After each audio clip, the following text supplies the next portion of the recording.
মা এসেছে। মা এসেছে। ঠিক আছে। দাঁড়াও দাঁড়াও, ওখানে একটু দাঁড়াও। দাঁড়াবে, মা ঘরে আসবে না? মাকে ঘরে ঢুকতে দেবে না? তোমার মা ঘরে আসবে, আজকে তোমার মাকে বরণ করে ঘরে আনা হবে। ইন্দিরা, হ্যাঁ দিদি। আচ্ছা বাবা, এ কি হয়ে গেল? ভাবি এক হয়েছে আর বড় মা ঠিক হয়ে গেছে। সবাই ফ্যামিলি রিইউনিয়ন করতে চলে এলো। আর আমি কি করবো? এসো বড় মা, ভেতরে এসো। চলো। বড় মা এখন শরীর কেমন আছে? তুমি বড় বৌমার প্রাণ বাঁচিয়েছো ঠিকই, তা বলে আমাদের একটা খবর দেবে না? আমি বলছিলাম যে বড় মাকে বাঁচানোর জন্য কিন্তু ধন্যবাদ শুধুমাত্র সুদীপ আর প্রাপ্য নয়। না না, ও তো করেইছে, কিন্তু ওর সাথে ওর প্রফেসর বন্ধুর মতো যা সাহায্য করলো না, জাস্ট তার। প্রফেসর এসে সাহায্য করলো মানে? বুঝতে পারলাম না আমি কথাটা। কিভাবে সাহায্য করেছে? আরে ওই তো সুদীপা বাড়ির বাইরে গেল, প্রফেসরকে নিয়ে এলো, তারপর ওরা দুজন মিলে পরমাকে নিয়ে চলে গেল। আমি ওনাকে ডেকেছিলাম, উনি এই বাড়িতে এসেছিল। মানেটা কি আমি বলছি? আমরা বাড়ি ছেড়ে বেরোলাম আর তুমি বাইরের একটা লোককে বাড়িতে ঢুকিয়ে। কাকামণি, এখন এসব কথা থাক না।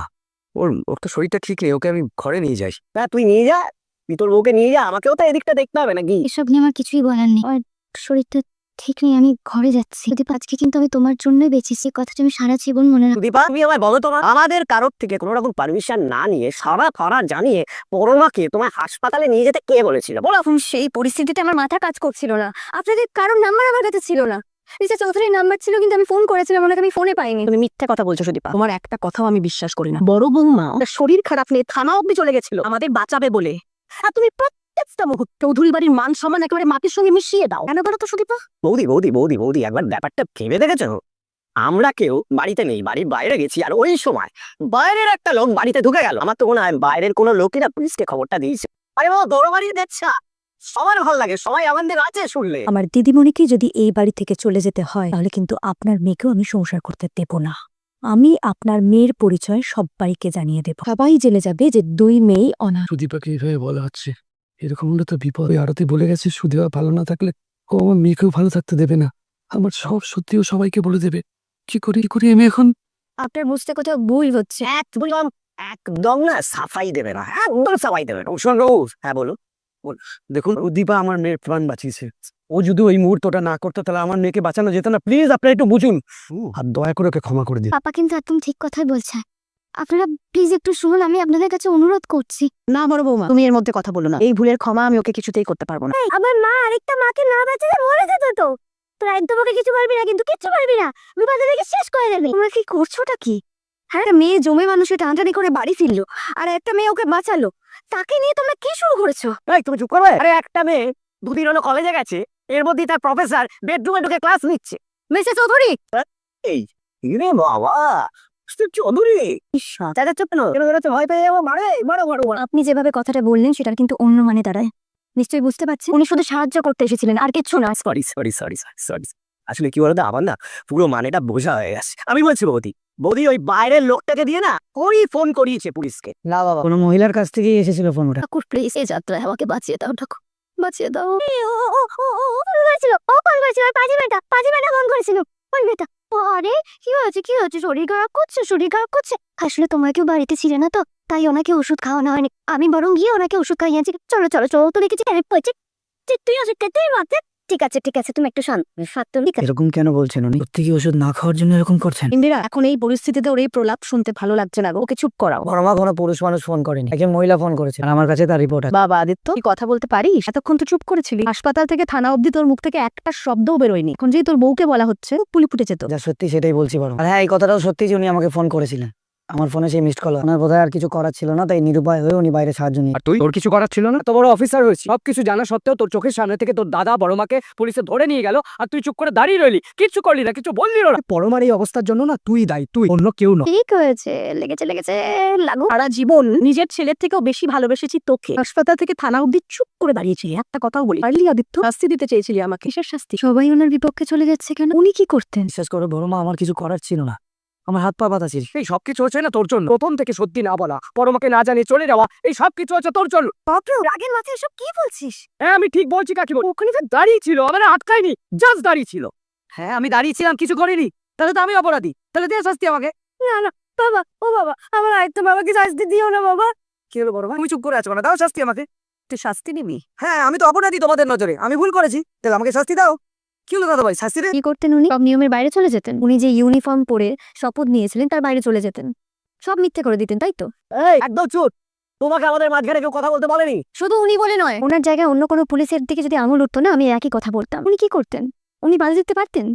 সেটা ওনার এখতিয়ারের মধ্যেই পড়ে না। প্রদীপা আপনি চুপ করুন, আমি কথা বলছি। না, আমাকে কথা বলতে দিন মিস্টার চৌধুরী। দাদা, তুমি তো দেশের সৈনিক। আজকে কোনো কারণবশত যদি তোমার ভাইয়ের সঙ্গে তোমাকে যুদ্ধ করতে হয়, তুমি কি করবে? করবে না? দেশের সঙ্গে বিশ্বাসঘাতকতা করবে? নিশ্চয়ই নয়। আর বড় মা, আপনাদের বাড়ির ছেলে তো উপযুক্ত কাজ করেছে, আপনি সেটা নিশ্চয়ই বুঝতে পারছেন। আরে বাবা, সব সমস্যা তো আমাকে নিয়ে, তাহলে আমাকে শাস্তি দিন না, ওই মানুষটাকে কেন শাস্তি দেবেন? আর এই যে মেয়েটা মৃত্যুর মুখ থেকে ফিরে এসেছে, ওকে এইভাবে দাঁড় করে রেখে কেন কষ্ট দেওয়া হবে? আমি না নিজে সালিশি দিচ্ছি না, যেটা হয়েছে আমি সেটাই বলছি। আপনাদের কারোর নাম্বার আমার কাছে ছিল না, কেন থাকবে? আপনাদের কারোর কাছে আমার নাম্বার আছে? নেই, কারণ এই বাড়ির কারোর সাথে আমার সেরকম কোনো সম্পর্ক গড়েই ওঠেনি। আপনারা এতক্ষণ ধরে এত কথা বললেন, এবার তাহলে আমি আসল কথাটা বলি। বড় আমার ওরকম একটা সিচুয়েশনে তখন বাড়িতে কেউ ছিল না, আমার তখন একটা গাড়ির প্রয়োজন ছিল, তাই আমি রাস্তায় চলে যাই।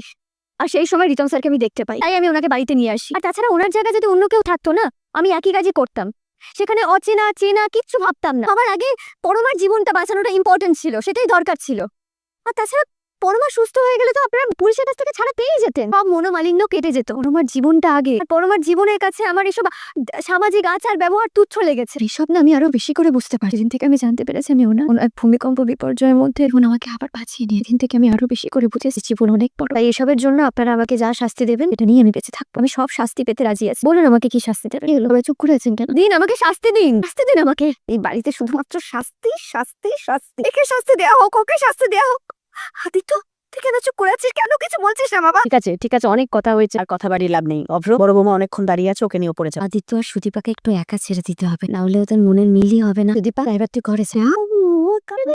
তুমি বাড়ির উপরে কষ্ট, উপরে কান্না। কি আমার মেয়েটা কাঁদছে কেন? একদম কান্না কাটি না, যা ফ্রেশ যা করে। আদিত্য, ওকে ঘরে নিয়ে মা, বাবা চলো। রূপা, আমি কি বলছি, আজকে তুমি আমার সঙ্গে ঘুমোবে, মায়ের সাথে যাবো। তুমি তো রোজ মায়ের সঙ্গে ঘুমো, আজকে আমার সঙ্গে ঘুমো না গো। আমার না হলে কিন্তু খুব মন খারাপ করবে। এই না না, তুমি দুঃখ পেও না, আমি তোমার কাছে থাকবো, মায়ের কাছে পরে থাকবো। এই তুমি দিছো না, যা। তুই ওই মেয়েটা না, ও খুব বাজে, ও ফোন করেছিল। বাজে না, একদম বাজে, এত বলেনি। ঠিক আছে, এখন চল, চলো দেখে। তোরা এখনো দাঁড়িয়ে আছিস, যা। কি হলো তুই? চলো আমার সঙ্গে কথা। এখানে বসে বসে বিষয়টা ওই যে চোখের উপর থেকে চুলটা সরিয়ে দেবো? না না, সেটা ঠিক হবে না। কোনোদিন এরকম কিছু করো না পরমা, কোনোদিনও না। তোমার যা ইচ্ছা হয় তুমি তাই করো, নিজেকে শেষ করে দেওয়ার কথা ভেবো না। আমি সত্যি বলছি, তোমার যা ইচ্ছা হয় তুমি তাই করো। আমি তোমার পক্ষে নেই। আমি আজকেও আদিত্যকে ছাড়িনি, আমার জন্য আমি সবার সাথে লড়াই করতে রাজি আছি। এরকম কিছু তুমি যা চাইবে আমি তাই দেবো। তাই অপ্র, আমি যা চাইবো তুমি তাই দেবে? তাই দেবো। তুমি শুধু একবার মুখ ফুটে বলো তোমার কি, বলো না কি চাই তোমার। কি হলো? তুমি যে বললে আমি যা চাইবো তুমি তাই দেবে, এভাবে হয় না অপ্র। আমি নিজেকে নিজে কোনোদিনও ক্ষমা করতে পারবো না, কোনোদিনও না। এটা তোর কোনো দোষ হয় না। আমি মুক্তি চাই, আর তার থেকেও বড় কথা, এই সম্পর্কটাতে তুমি থাকলে তোমার কোনোদিনও ভালো হবে না। আমার মুক্তি চাই অপ্র, ব্যাস। তুমি কি আমার ভালো খারাপ ভাবার অধিকার আছে তোমার? ঠিক বলেছ, কোনো অধিকার নেই আমি। কিন্তু আমি তোমাকে বলছি, আজকে হয়তো তোমার তোমার কষ্ট হচ্ছে, কিন্তু দেখতে মায়ের সাথে সাথে তুমি সবটা ভুলে যাবে, তুমি ভালো থাকবে। আমি জানি না আমি বলতে পারবো কিনা, কিন্তু আমি কাটিয়ে দেবো আমার নিজের মতো করে। আমি আমার জীবন কাটিয়ে দেবো, আমি তার ভালো থাকবো। আমি বাঁচতে চাই অব্র, আমি নিজের মতো করে বাঁচতে চাই, ব্যাস, আর কিছু চাই না আমি। আমার যা ইচ্ছে তুমি তাই করবে, আমার কোনো অনুমতি তোমার কোনো দরকার নেই। শুধু একটা কথা মনে রেখো পরমা, তুমি কারোর সাথে প্রেমে জড়িয়েছিলে, সে কথা রাখতে পারেনি। তুমি কাউকে কোনো কথা দিয়েছিলে, তুমি রাখতে পারোনি। হয়তো অনেক কিছু হয়েছে যা আমি জানি না। দেখো, এটা আমার কোনো দোষ ছিল না। আমি তো পাত্রী পছন্দ করতে গিয়ে তোমার ছবি দেখেছিলাম, সেই নোটটাবে তোমার প্রেমে পড়ে গিয়েছিল। আমার কি দোষ ছিল পরমা? আমি কেন সারাটা জীবন কষ্ট পাবো, কোন অপরাধের শাস্তি পাবো? আমি তো চেয়েছিলাম তোমায় মুক্তি দিই, ভবিতব্য আমায় ফিরিয়ে দিই। আমি চেয়েছিলাম সব ভুলে আবার নতুন করে সবকিছু শুরু করার চেষ্টা করছিলাম। আমি জানি না আমি সবটা বলতে পেরেছি, আমি কি করবো আমি তাও জানি না। কি করবো বলো না অব্র, আমি কি করবো বলো? এটা তুমি ঠিক করবে। একজনকে বিয়ে করে তার ভাইকে না ভুলতে পারলে তুমি কি করবে? তবে এমন কিছু করো না যার জন্য আমাকে আর আমার মাকে সারাটা জীবন জেলে কাটা। আমি কোনোদিনও কারোর কোনো ক্ষতি করিনি অপার, কোনোদিনও কারোর কোনো করবো না। আমি ভয় পেও না। এই কারণে তুমি আমাকে তোমার কাছে রাখতে চাই, এটা কোনোদিনও হবে। আমি তোমার ভাইয়ের থেকে অনেক দূরে চলে যাচ্ছি। আমি মায়ের কথা ফেলতে না পেরে এই ঘরে এসেছি। ওর মা খুব কষ্ট পেয়েছে, তবে আশা করছি এবার ওদের মধ্যে সবকিছু ঠিক হয়ে যাবে। দিবে পরমা এখন কেমন? আমি আপনাকে ফোন করেছিলাম। কি মুশকিল, আমার মাথা থেকে এই রিতম বসু যাচ্ছে না কেন? এ কি, উনি আমার দিকে এইভাবে তাকিয়েছেন কেন? দেখুন, আমি শুধু আপনার পক্ষে কথা বলেছি, আপনার জন্য নয়। না মানে আমি বুঝি পুলিশের অনেক দায়িত্ব থাকে, ছোটবেলা থেকে দেখে আসছি তো। আপনি আমাকে প্রোটেক্ট করার জন্য এত কিছু করতে পারছেন, আর আমি আপনার জন্য এটুকু করতে পারি না। আপনি কি আমাকে কিছু বলতে চাইছেন? হ্যাঁ, ওই মানুষটা আপনার প্রফেসর রিতম কেন কেন এসেছিল? এসেছিল যখন, তখন বাড়ি বাইরেই বা কেন ছিল? সারাদিন আপনার সাথে থেকে আপনাকে থানা থেকে বাড়ি পৌঁছে দিল কেন? মানে এই কথাটা জিজ্ঞাসা করেছি আপনার? আমি কার সাথে মিশছি, কার সাথে যাচ্ছি, কি আমাকে বাড়িতে ড্রপ করে দিয়ে যাচ্ছে, তাতে আপনার কি? আমাদের মধ্যে সেই সম্পর্ক নয় যে আপনি আমাকে এই প্রশ্ন করবেন। আর কেনই বা করছেন? কারণ আমি আপনার হাজবেন্ড, 100 বার জিজ্ঞেস করতে পারি। সেটা বাইরের লোকের জন্য এসেছে চৌধুরী, আমি আপনাকে কোনো প্রশ্নের উত্তর দিতে বাধ্য নই। বন্দুকের গুলি যা পারেনি, আগুন যা পারেনি, সন্দেহ আর অবিশ্বাস সেটাই করবে।